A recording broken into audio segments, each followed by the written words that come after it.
स्वाभिमानी किसान संगठन के प्रमुख राजू शेट्टी ने मुंबई गोवा महामार्ग बंद आंदोलन की तैयारियों का जायजा लिया। उन्होंने कहा कि प्रशासन और पुलिस किसानों पर दबाव डालने की कोशिश कर रहे हैं, लेकिन आंदोलन निडरता से जारी रहेगा। शेट्टी ने केंद्र और राज्य सरकार के आम और काजू उत्पादन किसानों को राहत देने की मांग की और चेतावनी दी कि इसे लागू किए बिना दबाव देने वालों को छोड़ा नहीं जाएगा। उन्होंने खराज प्रकरण में मुख्यमंत्री और गृह खाते की कार्यवाही पर सवाल उठाए और कहा कि शोषण के मामलों का जवाब देना सरकार की जिम्मेदारी है। उद्याच्या आंदोलनाची पूर्वतयारी म्हणून काल दुपारपासून मी वेंगुर्ला, देवगड, मालवण या परिसरामध्ये फिरून बागायतदारांच्या भेटीगाठी घेतोय। काजू उत्पादक असतील, आंबा उत्पादक असतील, या सगळ्यांना भेटून या मोर्चाची पूर्वतयारी करतोय। या भेटीगाठी घ्यायचं दुसरं एक कारण असं आहे की या आंदोलनामध्ये शेतकऱ्यांनी सहभाग घेऊ नये म्हणून प्रशासन आणि पोलीस खातं वेगवेगळ्या पद्धतीनं दडपशाही आणि दबाव आणण्याचा प्रयत्न करते। जवळपास 700 लोकांना नोटिसा गेलेल्या आहेत। त्याचबरोबर आंब्याच्या कलमा व्यतिरिक्त काही शेतकऱ्यांचे वेगवेगळ्या जे व्यवसाय आहेत, मग कोणी खाणीचा व्यवसाय चिऱ्याचा करत असतील, कोणी अन्य काही करत असतील, महसूल खात्यामार्फत त्यांना नोटिसा देणे, त्यांना दंड करणे असे उद्योग चालू आहेत। मला प्रशासनाला आणि प्रशासनाच्या मागे जे कोणी आहेत त्यांना एवढाच इशारा द्यायचा आहे, चळवळ करणारे लोक हे निर्भीडच असतात आणि ज्यांचे हात कुठे गुंतलेले नाहीत तेच चळवळ करत असतात।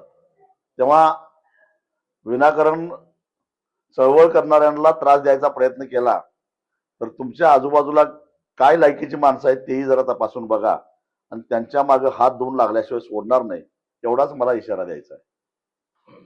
50 वर्षात पहिल्यांदाच कोकणातला शेतकरी उठला आहे। तो चळवळ करतोय म्हटल्यानंतर अनेक प्रस्थापितांचं पित्त खवळलेलं आहे आणि त्यामुळं ही चळवळ जिथल्या तिथं दडपून टाकायची हा प्रयत्न चालू आहे। पण रबरी चेंडू जेवढा तुम्ही दाबाल तेवढ्याच वेगात उसळून येतो। त्याच पद्धतीनं कोकणातल्या मातीतला हा शेतकरी तुम्ही किती दडपशाही केली तर उसळून आल्याशिवाय राहणार नाही आणि जोपर्यंत केंद्र आणि राज्य सरकार मिळून आंबा आणि काजू उत्पादक शेतकऱ्याला मदतीची घोषणा करणार नाही तोपर्यंत सरकारला आणि सरकारचं समर्थन करणारे हे जे काही चमचे आहेत त्यांना सळो की पळो केल्याशिवाय सोडणार नाही। फोटो तर काय मुख्यमंत्र्यांचे सुद्धा खरा त्यांच्याबरोबर आहेतच, त्यामुळे ते तसं म्हणणारच।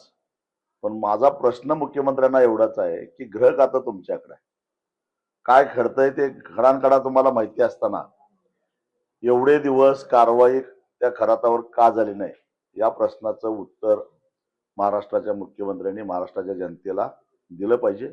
कारण शेकडो आमच्या भगिन्यांचं यौन शोषण झालेलं आहे आणि ते होत असताना गृह खातं काय करत होतं, गृह खात्यानं काय तत्परता दाखवली या प्रश्नाचं उत्तर मुख्यमंत्र्यांना टाळता येणार नाही। काय ते साखर कारखाने जसं काटा मारतात त्याचे पुरावे मुख्यमंत्र्यांच्याकडे आहेत, पण ते योग्य वेळी बाहेर काढायचे म्हणून ठेवलेत, तसं खरातांचे पुरावे सगळे असताना योग्य वेळी बाहेर काढायचं म्हणून ठेवलेत का जपून?